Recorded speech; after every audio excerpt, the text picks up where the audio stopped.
你怎么来了？有新任务。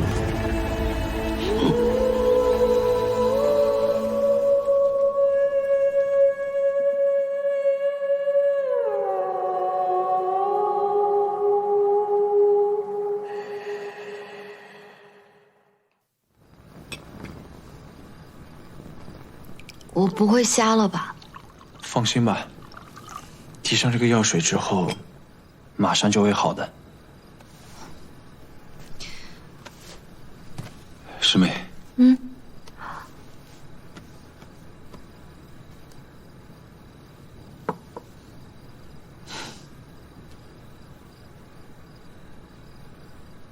我能看见了。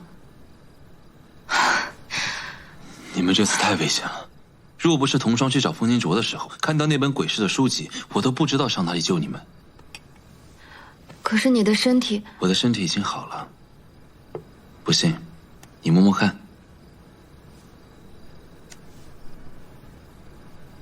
是不是和常人的温度没什么差别？虽然我们没能拿到火柴，但我们至少知道它在什么人手里。只要有了火柴，就有了解毒的希望。哎，对了，风仵作，我们在鬼市遇到的老头，你认识他吗？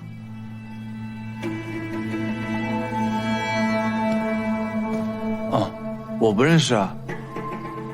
那他为何对你我下手？他……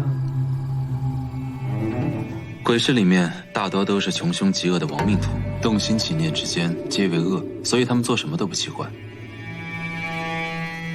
哦，没错，他上来就想要你一只眼睛，一看就不是什么好人。师妹，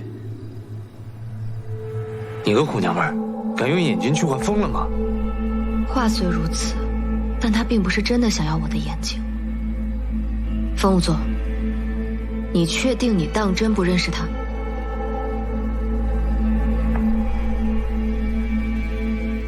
我真不认识，我当时是看他手里藏了毒药，所以想上去阻止，可我武功太差，没能阻止下来。还好你们来得及时，不然我们今天……都怪我，不该带你去鬼市的。是我执意要去的，不怪你。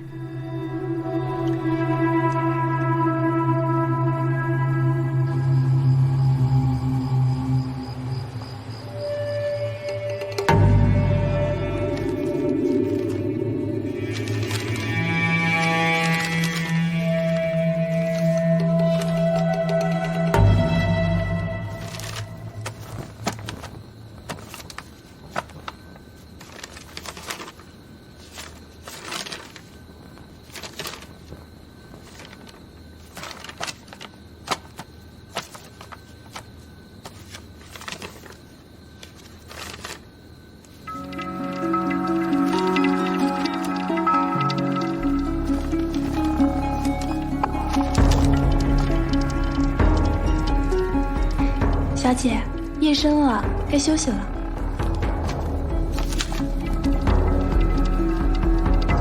怎么了，小姐？青樱，明日一早，你帮我去找钟雪曼。是。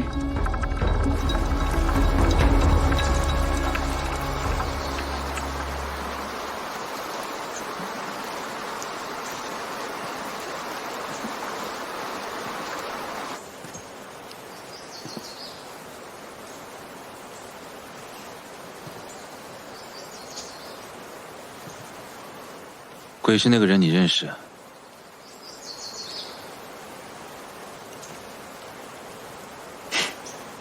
什么都瞒不过你。是你们毒酒谷的人。他就是老臭虫，我师叔，杀我师父那个人。怪不得昨夜你那么拼命。老臭虫和我们的案子有关。什么意思？在你毒发晕倒之前，我就想告诉你，卖给冯姨娘致幻药的人，可能就是老臭虫。怎么证明？我之所以知道赤金的存在，是因为我在阴阳册上面清楚地记得有他的记载。阴阳册？我师祖毕生所学都记录在阴阳册里，他临终前交给了我师父。师父，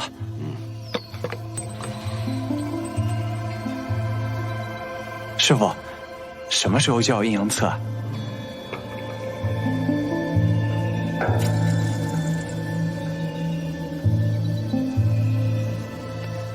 子爵微感疼痛，记住了吗？他之所以杀我师傅，就是为了抢那本阴阳册。可我师傅早就把那本阴阳册交给了我，所以老臭虫才没有得逞。这么说，赤金和你们独绝谷有关？在后宗耀尸体里发现赤金的时候，我就怀疑和独绝谷有关。但赤金的提炼过程异常复杂，非绝顶高手不可为，就算是我也练不出来。而独绝谷里，现如今只有老臭虫能够练得出来。那老臭虫很有可能跟夜煞有关。老臭虫这人坏透了，什么恶事都干得出。只可惜，昨晚被他跑了。只要他人还在京城，我们就有机会找到他。你身份的事，不打算告诉他们吗？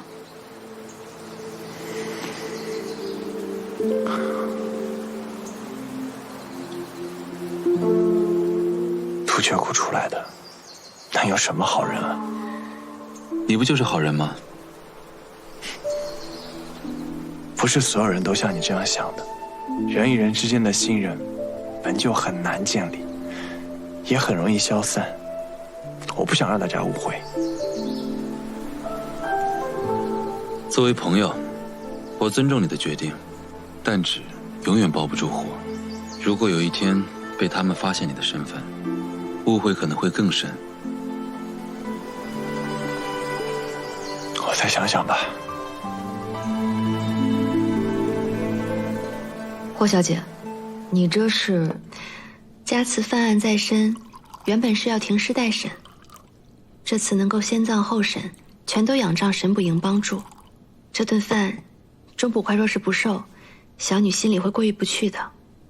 死者为大，霍小姐你客气了。只是你今日找我过来，应该不只是为了吃顿饭这么简单吧？有事不妨直说。有一样东西，想请钟捕快看一下。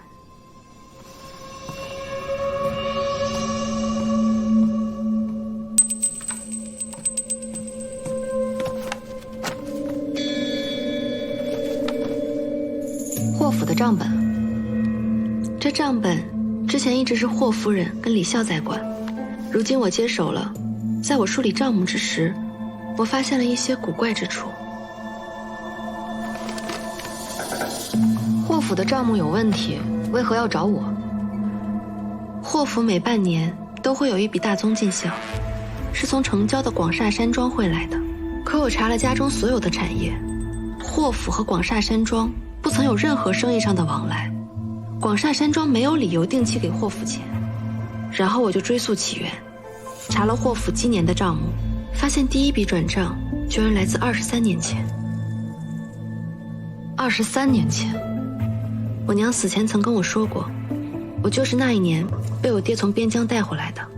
我还曾听我娘说，广厦山庄的庄主楚广厦曾是我爹的亲兵。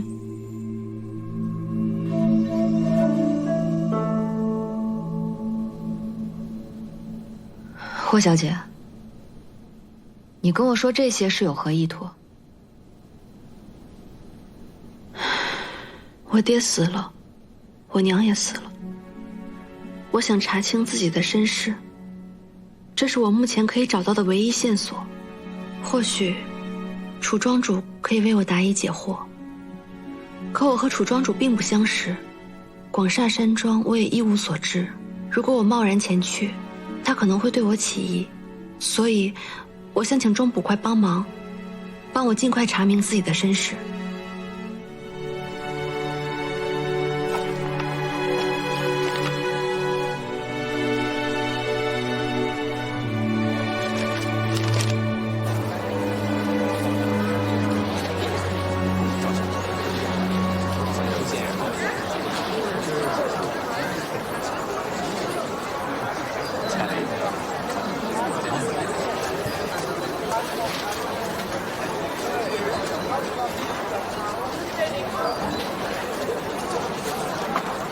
2个包子。哎，好嘞，你拿好。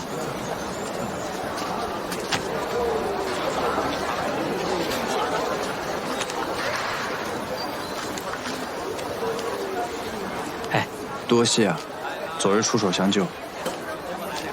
我也没想到你胆子小，武功差，竟然还敢去鬼市那种地方。我答应过肖大哥要救他，我答应的事儿，我拼了命也要做到。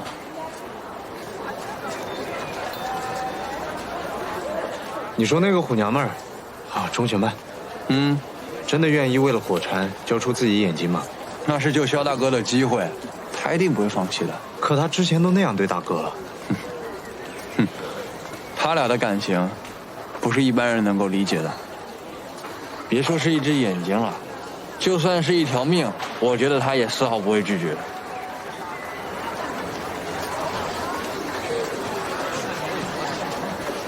风总，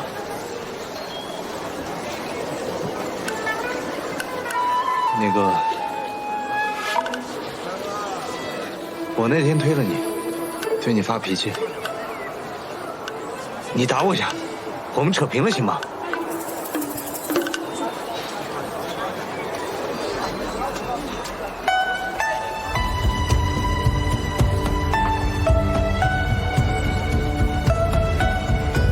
我打你疼的不还是我自己吗？就我那肉厚的跟什么一样，我打得动吗？那你用刀砍呗。我不要。你个妈！以后还是叫疯子吧，叫疯子我听着不习惯。疯子，哎，这顺耳朵了。我仔细查过账本，广厦山庄向霍府的进项确实是从23年前开始的。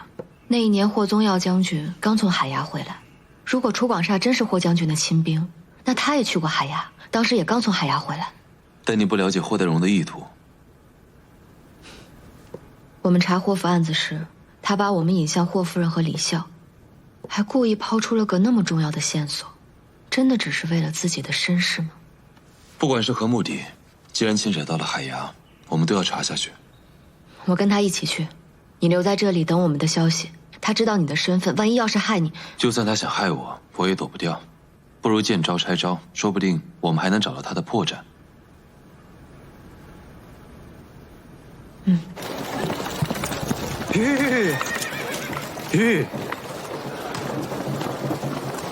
大哥，钟不看，我打听了一下，楚广厦确实从过军，后来卸甲归田，不知道从哪弄来一笔钱，开了广厦山庄这份产业。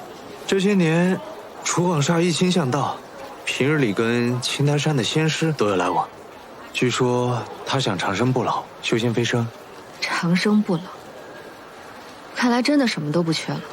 楚广厦一个当兵的，突然弄来那么大一笔钱，这钱十分可疑，来路肯定不明。是人是鬼，一看便知。走吧。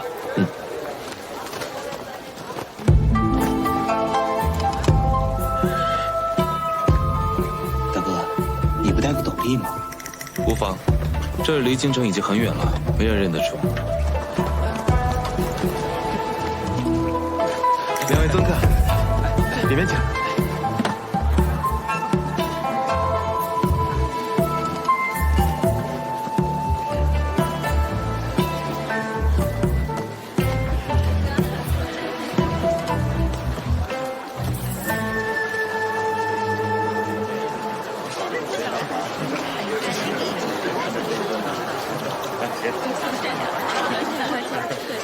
敢问这位兄台，今日这广厦山庄有何喜事？你不知道吗？这庄主大寿，广宴宾客。据说这青台山的仙师研制出了返老还童的仙丹，特意亲自送过来给庄主添喜。然后这庄主在宴会上亲自服用这仙丹。我们也是来看看热闹的。不多说了，我先进去了。有劳。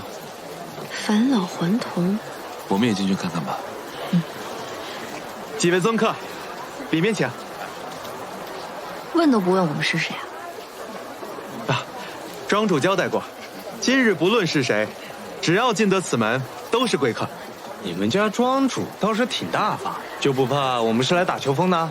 贵客说笑了，我们这儿可是广厦山庄。安得广厦千万间，大庇天下寒士俱欢颜。你们庄主还真是热忱之人，让你平时多看点书吧，怎么样？露怯了？几位，请。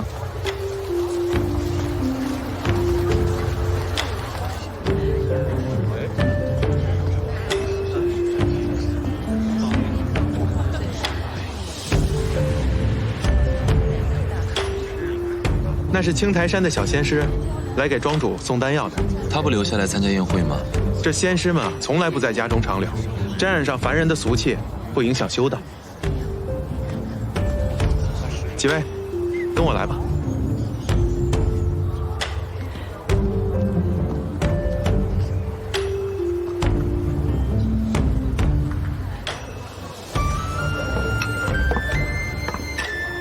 这场面可不一般。这什么东西啊？此乃天梯云台，这叫师兄登仙台。我总感觉这里有点不对劲。小心为上。各位贵客请落座，桌上的鲜果请随意享用。坐呗，来都来了，看看热闹呗。先坐吧。贺小姐，你坐这儿。多谢。几位，请慢用。多谢。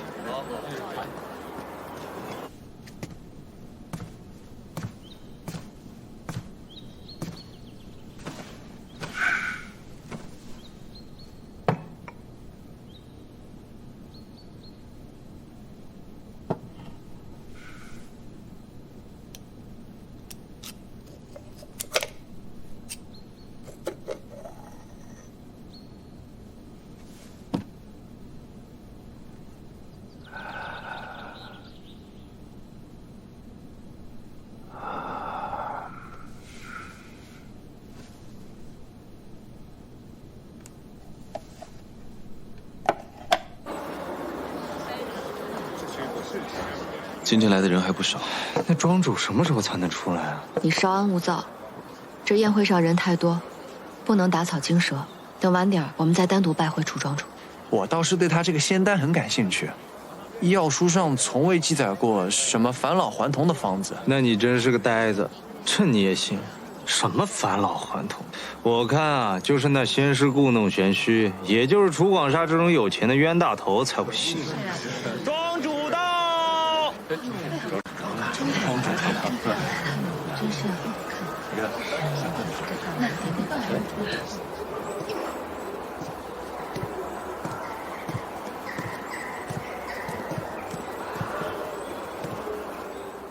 多谢诸位宾朋好友拨冗出席我楚某人的寿宴。楚某人喜得仙师恩赐仙丹，但楚某人不敢私享，所以今日便邀请在座的亲朋挚友来共同见证，共祝仙师美名远扬。诸位请见，此乃仙师恩赐仙丹。稍后楚某人便登上云台，温酒送服此丹，丹药功效13克，便可得见。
庄主，感觉如何呀？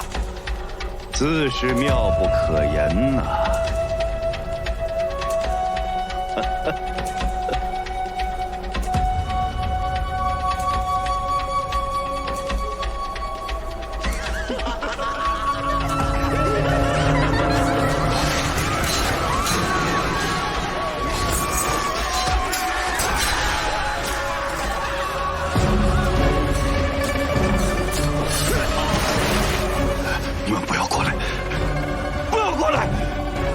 我杀了你们！不要过来！不要过来！他这是在做什么？不要过来！你们不要过来！不要过来！不要过来！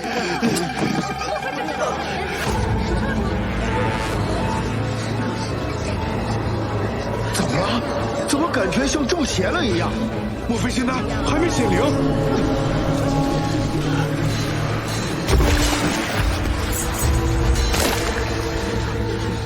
吾已成仙，吾乃不死之身，尔等能奈我何？他七窍流血了，能奈我何？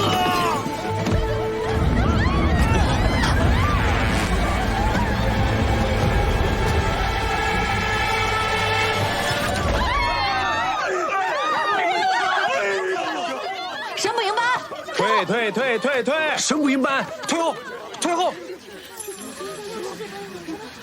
段青，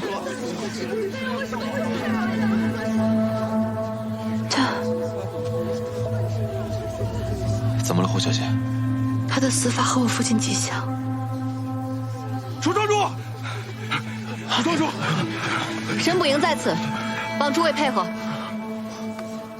所有人在山庄中安歇，在案情查明之前，不得踏出山庄半步。风金主，你和童双赶紧带尸体去义庄验尸。师妹，我们3人在山庄里面搜，看有没有什么线索。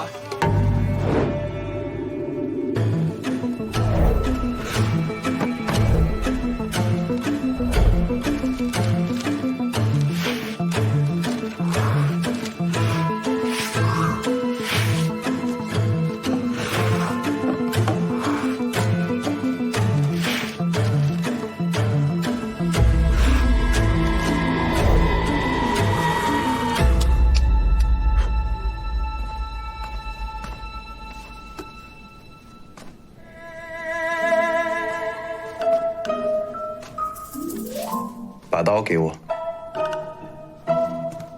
去哪儿啊？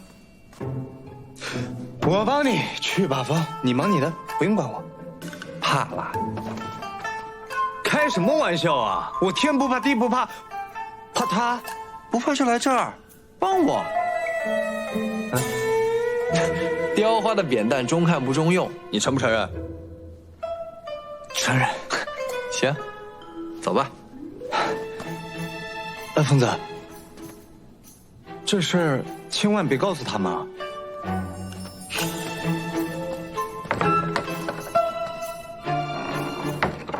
验尸如何？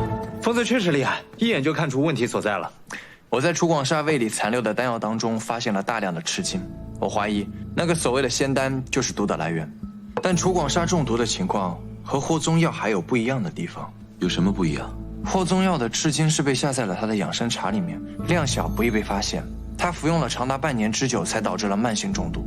而楚广厦不同，他的髓海并没有像霍宗耀那般千疮百孔，而且他的眼、耳、鼻里面有大量的黑血，这也能证明他是短时间内服用了大量的赤金，最后髓海破裂而亡。也就是说，今天有人想要他的命。没错，我们刚查到楚广厦，楚广厦便死了，这一定不是巧合。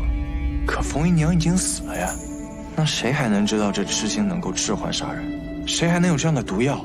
那个跛脚郎中，还有霍代荣，霍小姐，这怎么可能啊？就算他要下药，他应该要避着你们才对啊，为何要把我们引过去呢？他这不是自投罗网吗？况且啊，你们还说她是一个聪明的女子啊，她会做这样的傻事吗？肯定不是霍小姐。色字头上一把刀，16群侠命难逃。你好好想想吧你。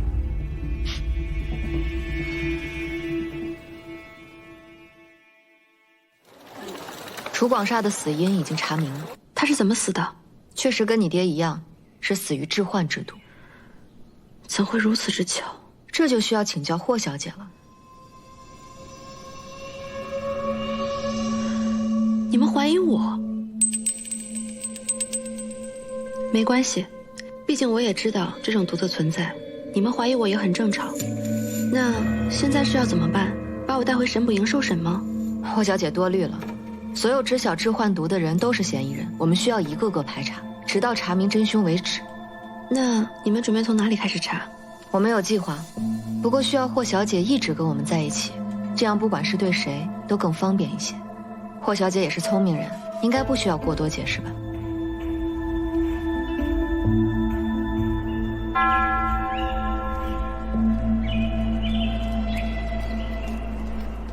几位是？神捕营捕快钟雪曼，这3位是我的同僚，因为广厦山庄的案子前来拜访。师父就在关内，几位大人随我来吧。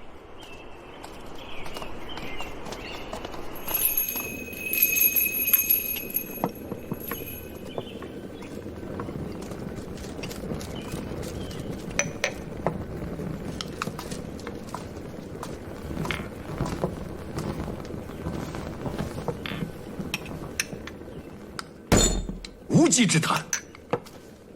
楚庄主与我青台山福缘极深，他所服用的每一颗仙丹，都是本仙师亲自所制。这半年来，每到15，本仙师都会让弟子把研制好的仙丹亲自送到楚庄主的手中，从没出过差错。你们说楚庄主他腹中的丹有毒，你们怀疑他的死与我青台山有关，可有证据啊？哼！仙师啊，我们并非是怀疑您，只是排疑，例行公事而已。您这剩余的仙丹还有没有啊？在下对仙丹也是略知一二。此仙丹，那是仙界的极品，绝不是这民间药铺中所见之物啊！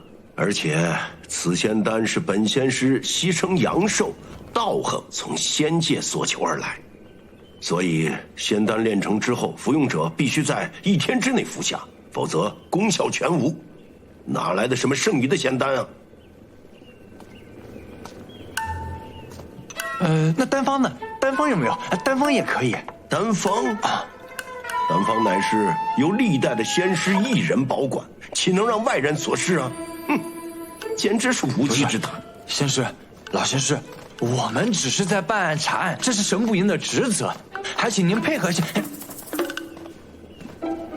老仙师，丹药可是从这儿出去的，如果您没办法证明楚庄主体内的毒跟您无关，那还请您跟我们回堂了。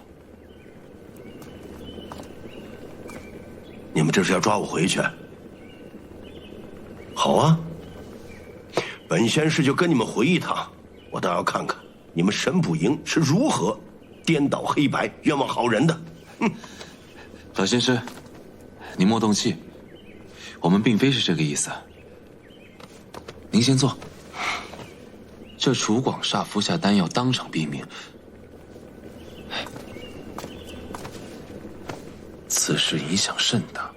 我想老仙师也不想外人以讹传讹，说楚庄主的死因跟青台山的丹药有关吧？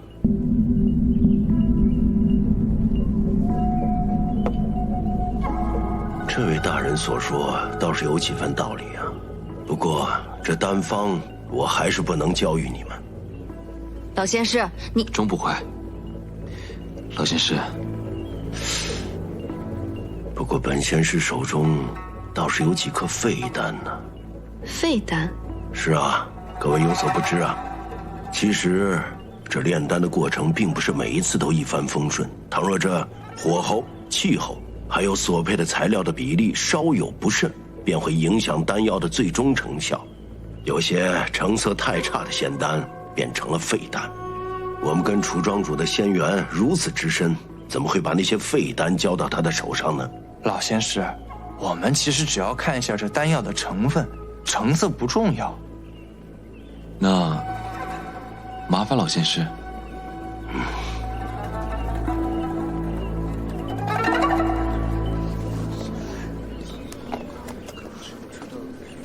九九，无论大人问你任何问题，你都要如实回答，绝不能隐瞒，知道吗？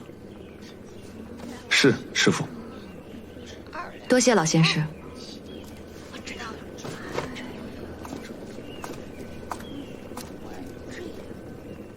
仙丹一直都是你在送，中间有没有别人经手过？啊，没有。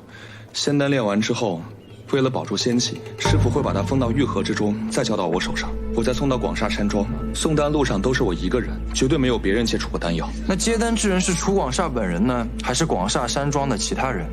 当然是楚庄主本人。这仙丹不能沾染俗气，要是被俗人碰过，这仙丹就被污染了。所以一直是楚庄主本人亲自接丹。也就是说，接触过仙丹的只有老仙师、你和楚广厦。啊，不，霍小姐，我只是送丹，没有接触过丹药。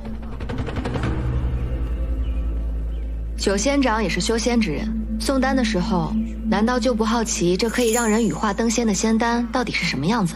不敢不敢，仙丹炼完之后，师傅会亲自把它放到玉盒之中，直接用火泥封住，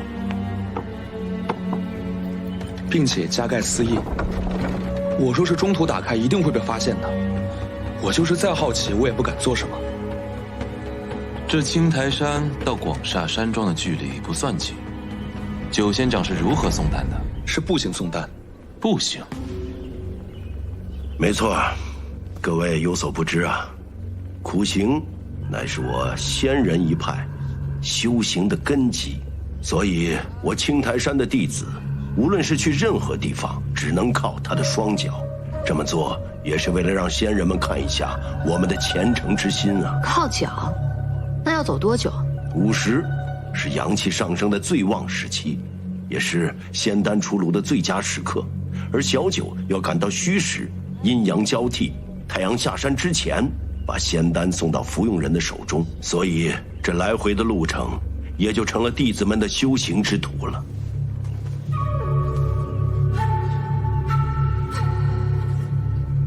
路途辛苦，中间就没有什么停歇之地。送丹时间紧迫，一路岂敢停歇？我们没有什么问题了，辛苦老仙师和九仙长。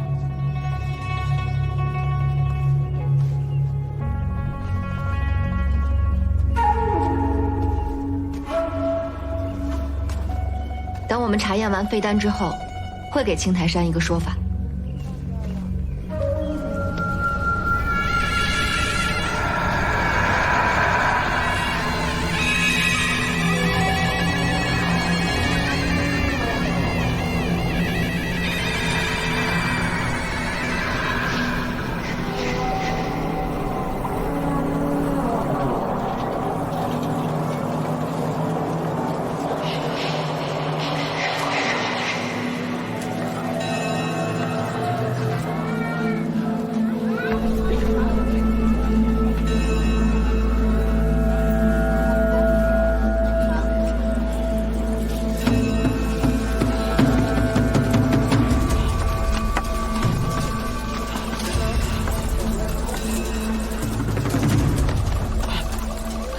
你要干什么？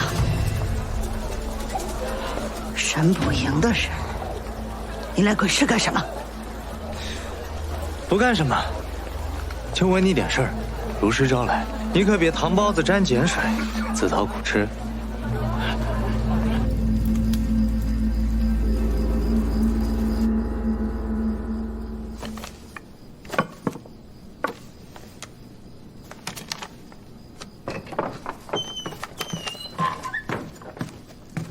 公子，打听到钟玄曼的下落了。广厦山庄出了命案，钟玄曼和几个神捕营的捕快去了哪里？广厦山庄，什么命案？听说庄主楚广厦在寿宴上暴毙而亡。公子，首座下了命令，按真营所有兄弟全力调查夜煞萧北明的线索，别的案子不需要管。而且这个案子现在是神捕营的人在办，此事暂不需要告诉首座，出了事我担着。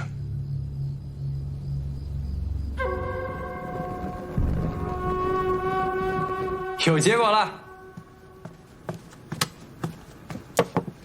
如何？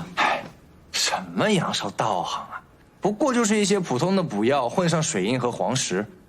楚广厦肚子里那个还起码是个赤精，这个一点赤精的成分都没有。你的意思是，老仙长研究出来的丹药和楚广厦服下的是两种？没错，现在就奇怪了，这小仙长说呢，这药一路在他身上带着，一路上也没有遇到过别人，也没有和别人接触。有人要想把这药调包，那他是怎么做到的呢？那个九仙长撒谎了。撒谎？我当时看他的表情是有些慌张，可普通人面对神捕营的讯问，那也正常呀。他当时还有别的小动作。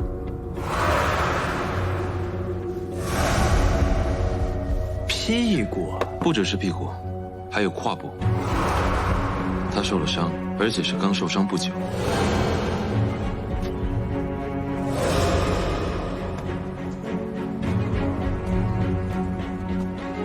那他干什么能伤到胯部和屁股啊？骑马。而且我观察到他虎口红肿，他应该是不善于骑马，长时间牵拉缰绳所致。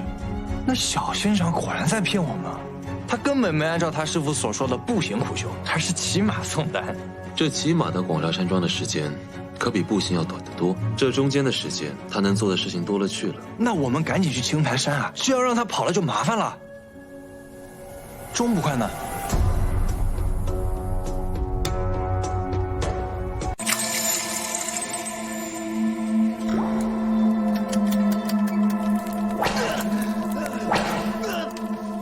不招！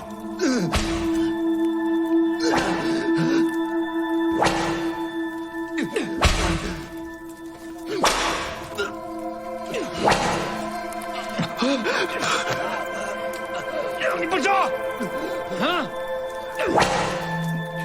楚广厦的事情跟我一点关系都没有。既然跟你没关系，又为何要趁着夜色逃走？我就是下山去赏月，难道这也有罪吗？还在装？你以为你骑马送丹的事情能瞒得住我们吗？骑马到广厦山庄至少能节省1个时辰的时间，这1个时辰内你去了哪里？我听不懂你在说什么。还不说是吧？我说，去了哪儿？我去吃了顿饭，只是吃了顿饭而已。还不说实话？你只是吃了顿饭，为何要撒谎欺瞒我们？我食的是荤腥。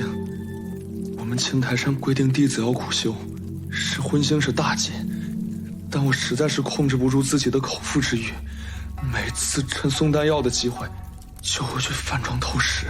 既然破了戒，大不了还俗啊，为何要选择逃跑呢？我们戒律极严，要是犯了戒，那是要受杖罚的。我犯了那么多次戒，那几十板子打下来，不死也残了。我怕你们查案查出来，哪敢不跑啊？你去的是哪家饭庄？叫什么？在什么地方？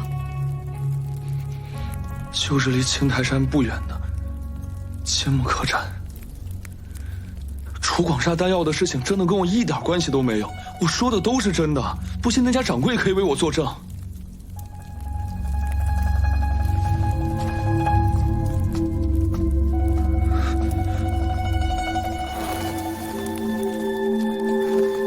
跟我走，把你刚才说的话再说一遍。只是去了趟饭庄。他看起来不像是撒谎的样子，而且他也没有杀楚广厦的动机。若他说的都是真的，那饭庄人来人往，九仙长注意力又全在那什么鱼肉上面，那丹药一不注意就被人调包也是有可能的。我现在是越来越想不明白这个案件了。楚广厦和这个霍将军又是同袍，2个人莫名其妙的有这种钱财往来，先后死去，死因都一样的，真搞不明白。那不恰恰说明这2起案件的凶手很有可能是同一个人吗？你又想说是霍小姐是不是？不可能！如果丹药是在送丹过程当中被调包的，那霍小姐一直跟我们在一起啊，她根本没有时间换。这也是我想不通的地方。我也想不通。鬼市有发现吗？你去找老头了？没找到，但我找到了鬼市的看守。你要干什么？不干什么，就问你点事儿。如实招来。他告诉我，这个老头走了以后，就没有再出现过。但我是立秋的16，鬼点子多。我在他的药铺里面发现了这个东西。疯子，你是行家，你看看这个印记是什么意思啊？这就普通一个丝印吧。那和我猜的一模一样。大哥，我立刻找人寻找这个印记。如果有相同的药瓶出现在京城，我马上就能知道。走了。哎，切记暗中调查，切勿打草惊蛇。放心，来，我机灵着呢。这个你不拿啊？不用，扣脑子里了。师妹，你明日去查一下，那个九仙长说的饭庄是否属实。风清卓，我们明天再去找一趟霍小姐。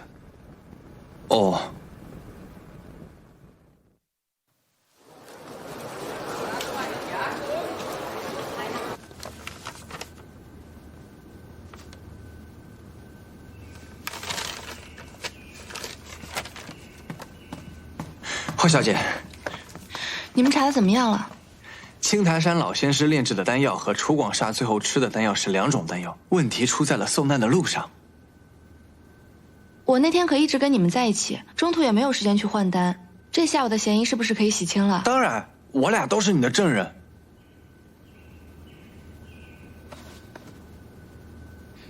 霍小姐，这上面的印记你认识吗？那人没了，姨娘以后也不必点灯熬油的为他制茶了。这茶包留着无用，有人拿去丢了。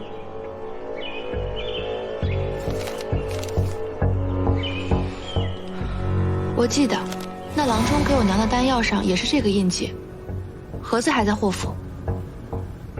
这么说，那郎中和楚广厦的死也有关系。这账本有何问题？追凶断案不是我所长，但这账本我已经整理完了。表面看起来，广厦山庄的账目没有任何问题，但楚广厦的私账里却藏着秘密。什么秘密？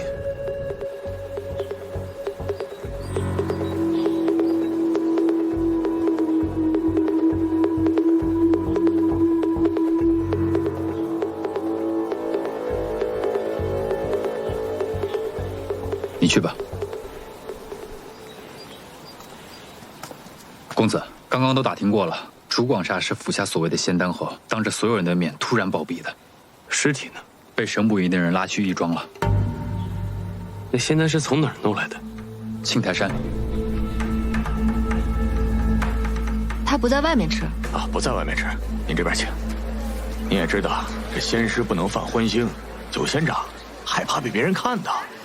每月15，他会从这后门直接进这屋，这后门平常不开的。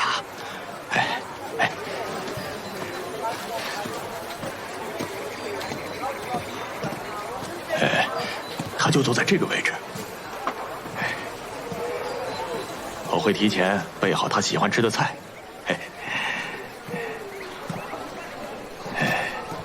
这个吃完以后啊，您这边请。吃完以后，他会直接从后门出去，骑上我提前给他备好的马离开。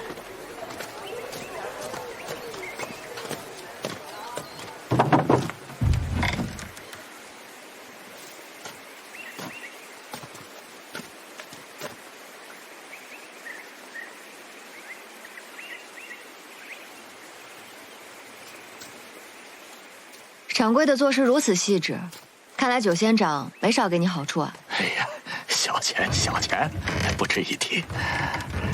照你这么说，九仙长在这儿确实接触不到什么人。那是自然。这些契约和单据是来自兵部和工部的。早年间，大齐的边境并不安稳，仗打得多。广厦山庄最早发家就是靠倒卖铁器。这些铁器都卖给了兵部和工部。兵部和工部要铁器干什么？用来做武器。这里面也有霍将军的手影。霍将军一直在兵部任职，而楚广厦又曾经是霍将军的手下，肯定脱不了干系。那这是以权谋私啊！军队需要武器，只要质量上乘，价格公道，那有何不可？那楚广厦定期往霍府汇钱就不寻常了。这账本还有何问题？后来广厦山庄的生意越做越大，财富也越聚越多。可是我发现，除了给霍府的钱，广厦山庄还汇了一大笔钱去往威州。威州？这账本上看不出来是汇往威州何处，何人收钱。怎么还和威州扯上了关系啊？我也想不明白。楚广厦给我爹汇钱还说得过去，但那么大一笔钱汇往威州，又没有任何生意上的往来，实在想不通。查清楚广厦的死，可能就知道了。跟我查问的结果一样，九仙长说吃饭的时候丹药全程在他怀中，他不喝酒，也不接触其他客人。在这样的环境里，想要不知不觉换掉他怀里的丹药，怎么想也是不可能的。这太奇怪了，这可怎么办？走，时间差不多了。去哪儿？重走一遍宋丹路。就算要查，也没必要亲自走一趟吧？这一趟好几个时辰呢。如果不亲自走一趟，怎么能发现疑点？走吧。不是，你们还怀疑霍小姐？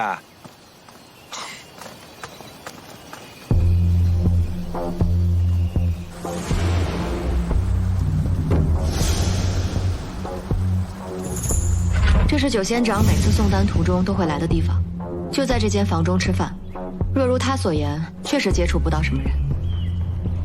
是啊，这一路上闲人寥寥的。况且九仙长的丹药一直揣在兜里，就算是神偷在世，想要从他那调包也是不可能的。换马，去广厦山庄。啊！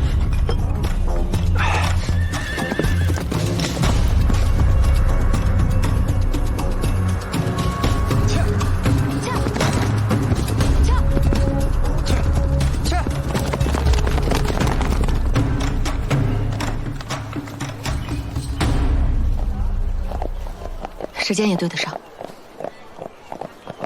各位大人，不知道有什么可以帮得上的。李管事，我们想打听一下，每次丹药送来以后，楚庄主都是亲自接的吗？是，每次都是，从无例外。那楚庄主每次接到以后都会去哪里？诸葛公子今天所问的问题，昨天申不赢的钟捕快都已经问过了，而且他还抓走了我一个弟子。老家，把发生的事情再详细跟我说一遍。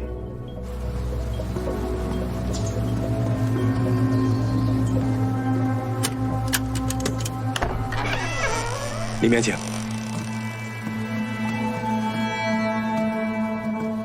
官府下了令，在案件没有查清楚之前，我们都不许进来。所以庄主去世之后，这些门都是锁着的。李管事，那里面我能看一下吗？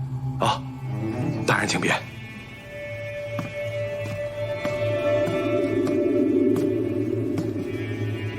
李管事，这个我能打开吗？啊，大人随意。这箱子里面应该是庄主之前祭拜神仙用的东西。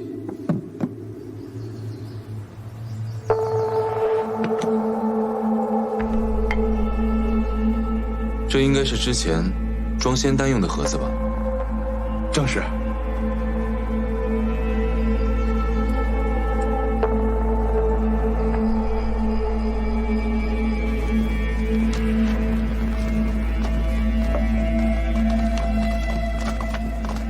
你们怎么又回来了？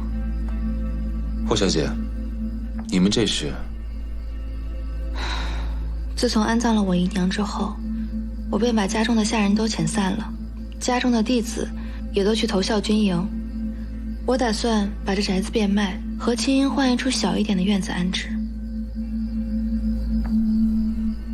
案件又有新进展了，我们来这儿正是为了此事。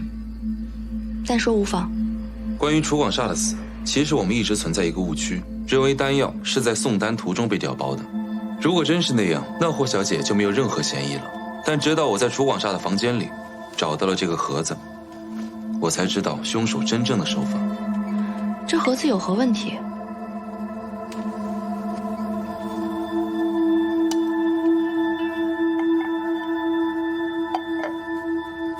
打开它。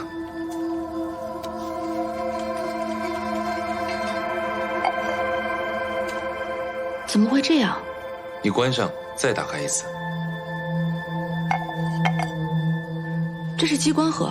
没错，凶手只需要提前把毒药放在盒子里，送到青台山。老仙师打开以后，以为是空的，便将丹药放入。但只要这个盒子一关上，机关会自动把上面那一层吸在底部。送到楚广厦呢，楚广厦就只能看到盒子里的毒药了。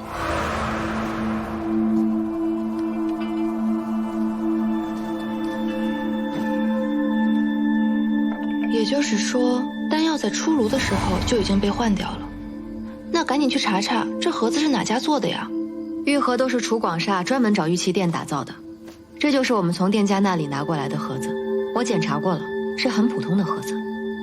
既然盒子没有问题，那这机关盒是如何送到老仙师手上的呢？很简单，跟这机关盒的原理一样，瞒天过海。每月15一早，仙丹出炉前，我会准时将盒子送到青台山。青台山哪里？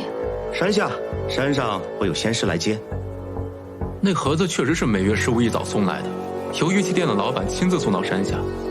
但昨天送盒子的是个伙计，他上了山。上了山？没错，我一出关，在这儿就碰到了他。当时我还在想，可可能是新来的伙计。哎，真不错，给我省力了。我明白了，送盒子的人明明送到了山下，可接盒子的人却在青台山门口接到的。凶手先是假扮成了青台山的仙师，骗过了山下的玉器店老板，又假扮成了伙计，把机关盒送给了青台山的仙师。好一招瞒天过海！霍小姐果然聪明。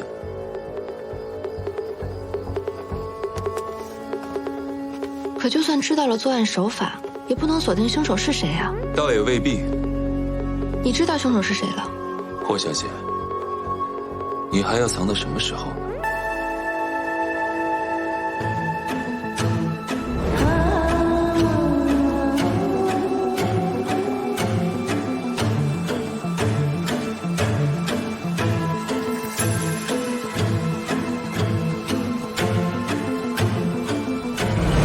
还怀疑我？楚广煞死的那天，我可一直都跟你们在一起，你们是不是搞错了？没搞错，霍小姐，你还记得我们第一次去青台山的时候发生了什么吗？也就是说，接触过仙丹的人只有老仙师、你和楚广煞。啊，不，霍小姐，我只是送丹，没有接触过丹药。我们任何人都没有向九仙长介绍过自己的姓名，但九仙长脱口而出霍小姐的称呼，说明青台山的人早就认识你。于是我让童双去调查霍府那些被你遣散的家仆。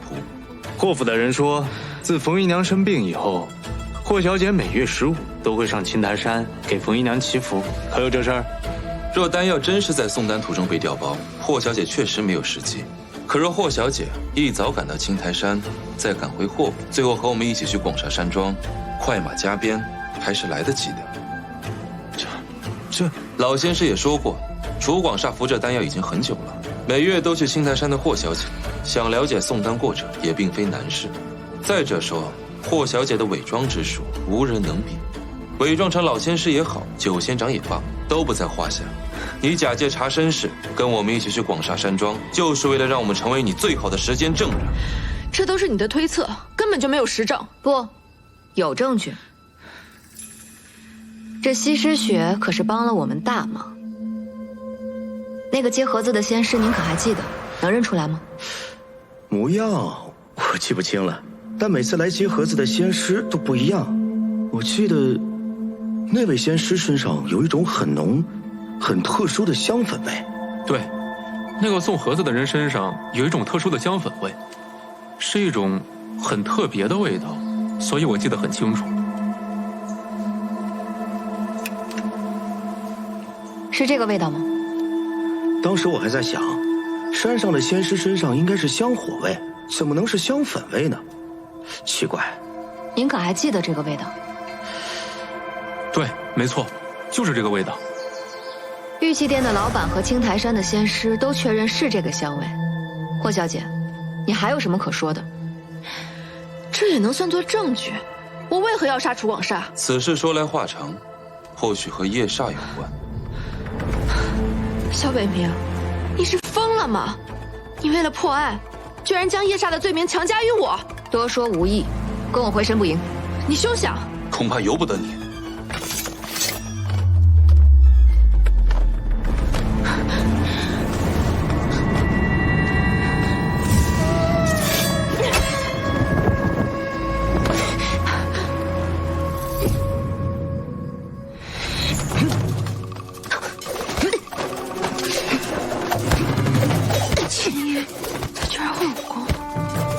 是你认识的丫鬟。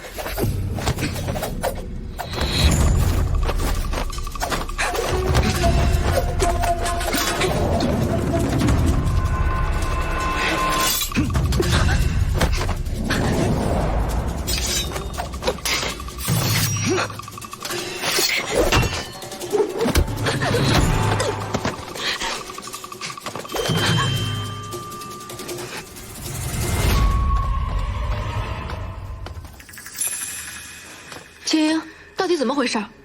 事已至此，不要再反抗了。什么时候开始怀疑我的？你伪装得很好，但还是露了几处破绽。首先是冯姨娘，一个爱女如命的母亲，在临终前最不舍得、最想见的，应该是自己的女儿才对。可她仅剩最后一口气的时候，看向的却是你，还将女儿托付于你。娘，小子，小拜托你了，我小姐是。直觉告诉我，这不是简单的托付，而是在向你要一个保证。因为他女儿的命，捏在你手里。哼！当时在场那么多人，没有一个人怀疑我，就这么一丁点的小破绽，竟然被你发现了。不止这一点，刚刚我们和霍小姐说的全部属实，只不过除了霍小姐以外，还有一个人，每个月都会去青台山，而且跟霍小姐用的是同一种香粉。这个人就是一直在她身边，且不会引起任何人怀疑的丫鬟。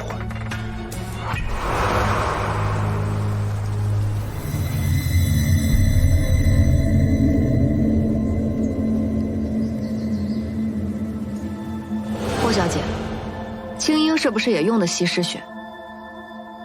从小到大，我俩都共用装瓶。人会习惯自身味道而察觉不到变化。霍小姐最近正在守孝，根本不是香粉，所以这个人只有可能是你。既然你们都知道了，那我也无话可说。不好！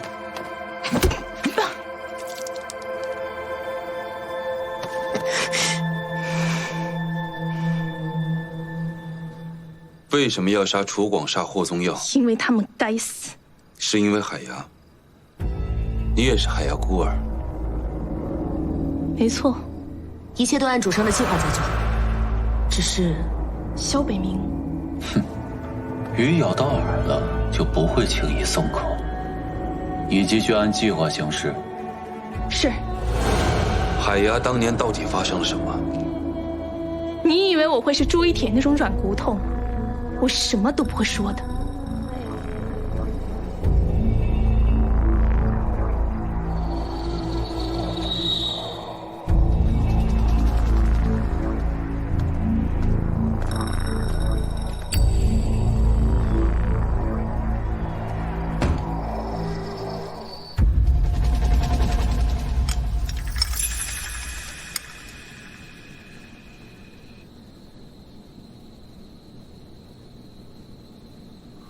霍小姐，你也别太难过，身子要紧。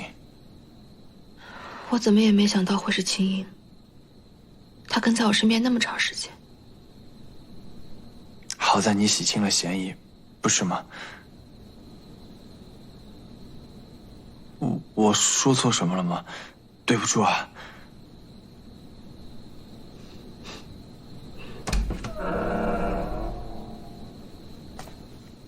审得怎么样？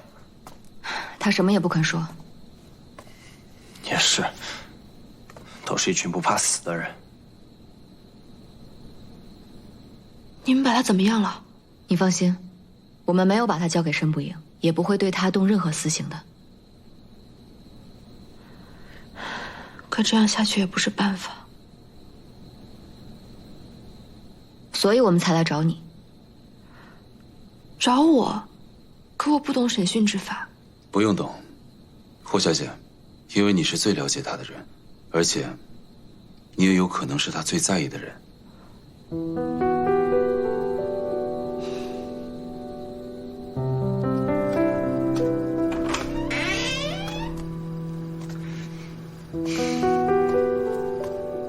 童捕快，你先出去吧。啊？他不会伤害我的，就让我来问吧。那你注意安全。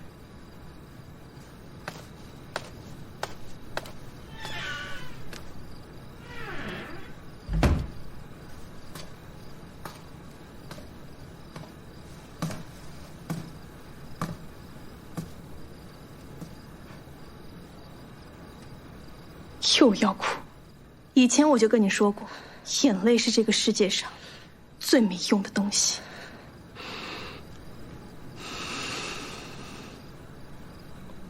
你骗了我，骗了我娘，就为了杀我爹，这到底怎么回事？当初你被人牙子贩卖，在青楼门口被打得遍体鳞伤，是我救你出苦海。你虽是我的婢女，可我和我娘从未把你当作下人对待，我更是把你当亲姐妹一般。你怎么能？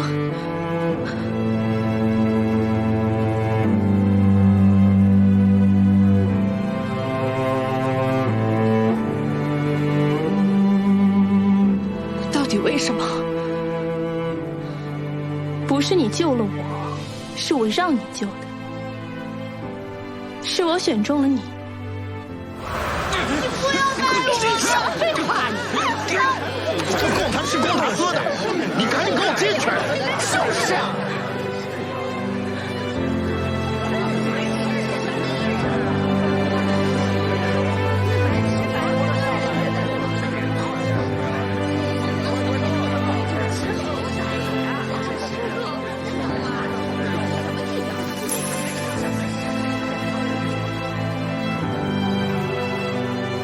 因为你和我一样，都是海牙孤儿。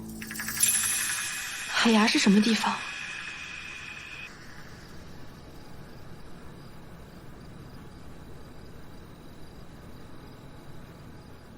本来我进霍府，是想找机会告诉你你的真实身世，让你做出正确的选择，就像我一样。可是我没想到，冯姨娘一直在你身边保护你，让你变得如此懦弱。我以为让你爹娘都离开你，你就能勇敢一点。可是我没想到，你竟然又信他们。我娘的死，也是你计划的。没错，那跛脚郎中是我介绍给冯姨娘的，也就是说，那毒粉是我让他下到你爹茶里，也是我命令他去顶罪。他为什么会听你的？很简单，拿你的命去要挟他就好了。他为了你，可以做任何事情，哪怕是那天我让他服毒，他连眉头都没皱一下。到底为什么你要如此作恶，毫无人性？没有人性的不是我，是你爹，是楚广厦，是那些参风甲。我所做的恶不及当年那些人对海牙做的1/1000，我只是做了我应该做的事情，只是让他们罪有应得。什么参风甲？你在说什么？算了，本来这些就是你应该知道的事情。你们都进来吧，你们这些大齐的伪君子，也好好的听一听，你们所谓的正义和法理到底有多么虚伪。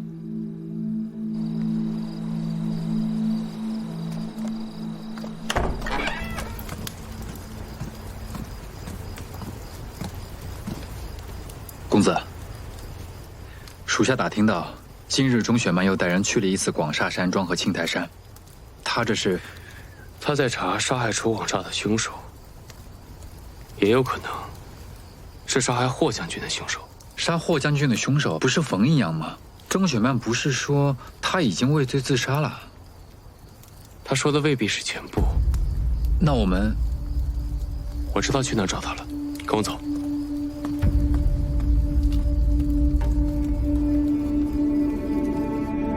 参方甲是什么？海牙在大齐的边境。宁泰36年，大齐曾派一支名叫参风甲的军队去海牙驻守。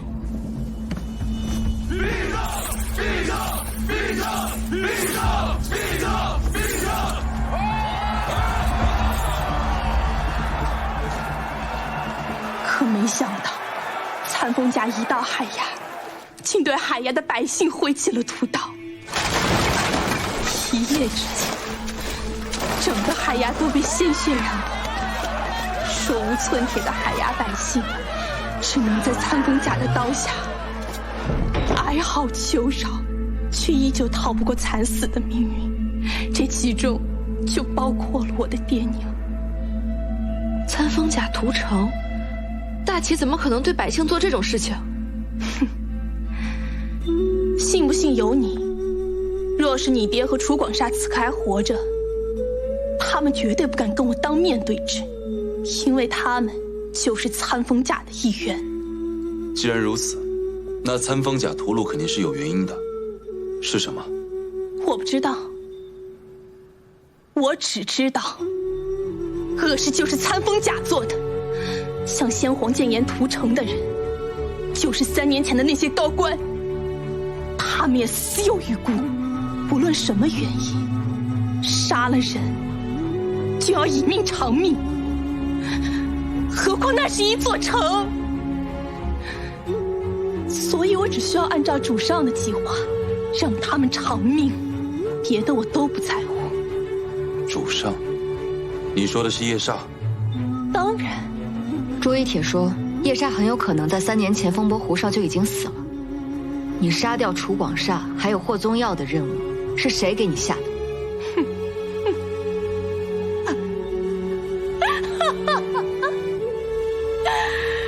主上怎么可能会死？我告诉你们，主上是神，是所有还活着的海牙人的信仰和光明。他永远都不会死，他会一直带着我们活下去，直到大吉付出应有的代价，直到为所有的海牙百姓报仇雪恨。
哎，你们站住！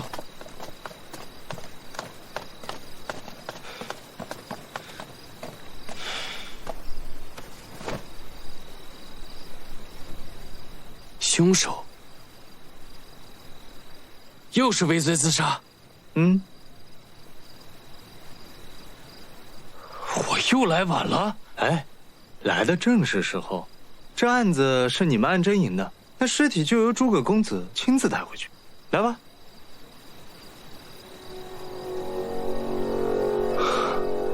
钟雪曼呢？钟捕快先回去了。让他来见我，马上。